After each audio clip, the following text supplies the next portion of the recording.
So here we're going to do integrals of exponential functions, which you can kind of see on the notes page here that I put the derivatives on the left-hand side just so we could actually get to the integrals on the right-hand side. So, you know, the best differentiation rule ever is that the derivative of e to the x is e to the x. So that means it's the best integration rule as well. I just kind of made that plus c really obnoxiously large. You just need to add that plus c on the end to indicate that constant of integration that comes along for the ride. Now, when you have an exponential base a, if you remember from your derivatives, you have that extra coefficient of the natural log of a. It's just a number multiplying that exponential. So, you know, again, the game here is that the derivative of an exponential is itself. You just have this extra coefficient in front. So that means when we slide over here to the integral of a to the x, I'm going to have 1 over the natural log of a, again, as a coefficient in front of that a to the x. Now again, I have that plus c, which I made really large here, so that you can really see the difference there on that antiderivative. So just a couple of examples to walk through practicing those ideas. Down here, you know, just remember you can always integrate term by term here for example number 1. So sometimes you'll see an exponential along with some kind of polynomial expression. If it's separated by a plus or a minus, you can handle those independently. You know, meaning, you know, I can, in theory, kind of just do everything kind of piece by piece here.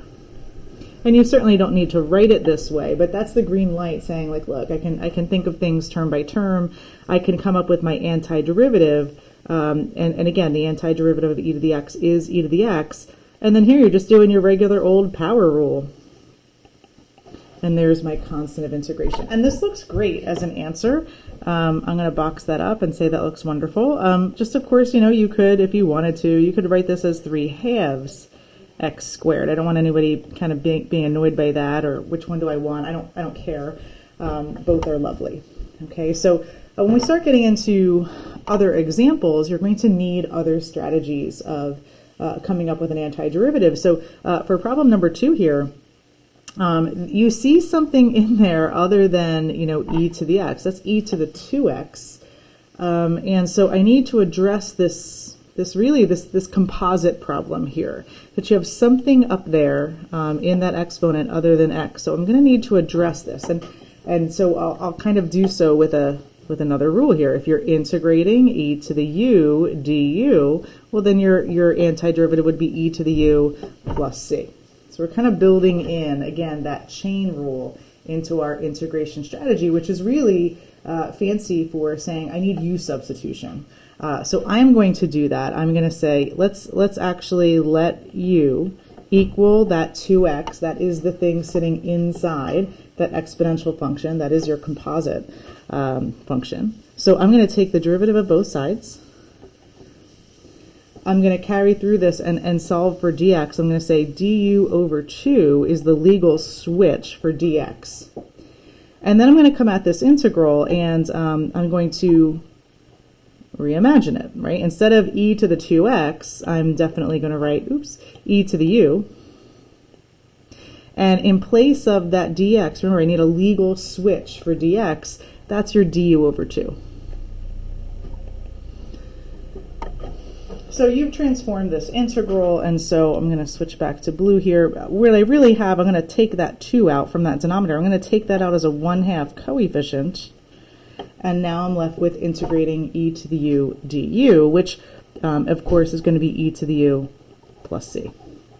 So I certainly can't box my answer right now because, you know, my question was in terms of the x variable. So my answer needs to be in terms of the x variable.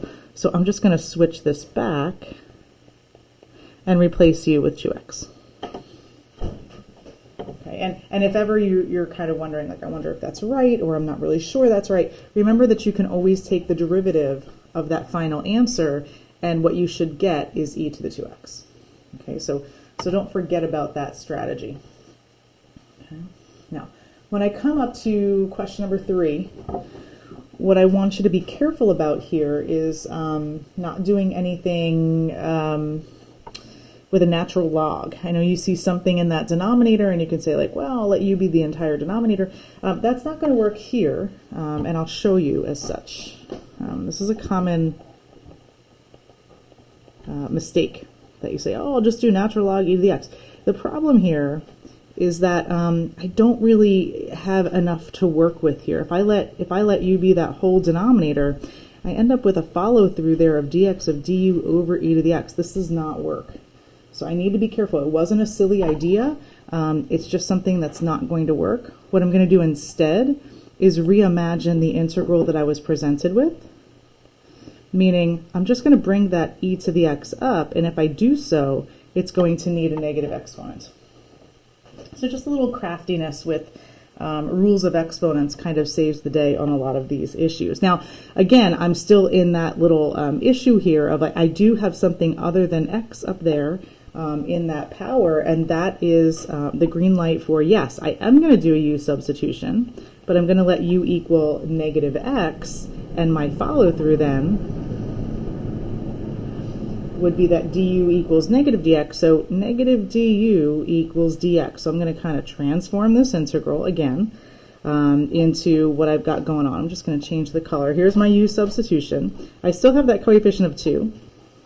I now have e to the u, and instead of dx right here, I need to replace it with negative du.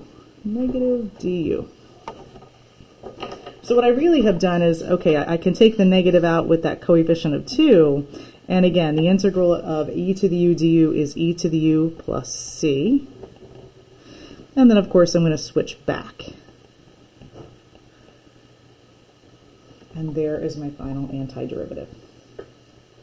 Okay, so moving on to question number 4, again, all the same kind of stuff here. Again, you see something else going on as that inside part of that exponential. That power is sine x, and chances are this is going to work. I kind of see the derivative of sine in my integrand there. I see that cosine there. So I'm going to do the same thing. This is going to be a u substitution. I'm going to let u be that inside part. I'm going to go ahead and take the derivative. That's kind of like your follow through. And I'm going to solve that all the way for dx equals.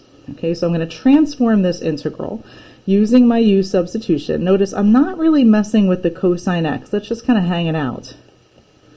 But I did let u equal sine x. And then in place of dx, remember, I've got du over cosine x. So this is perfectly set up. Those cosines completely cancel each other out, and I'm left with e to the u du, which is e to the u plus c, and I will switch back completely to the x variable. Okay. So there is my answer for those first 4 practice problems. Okay.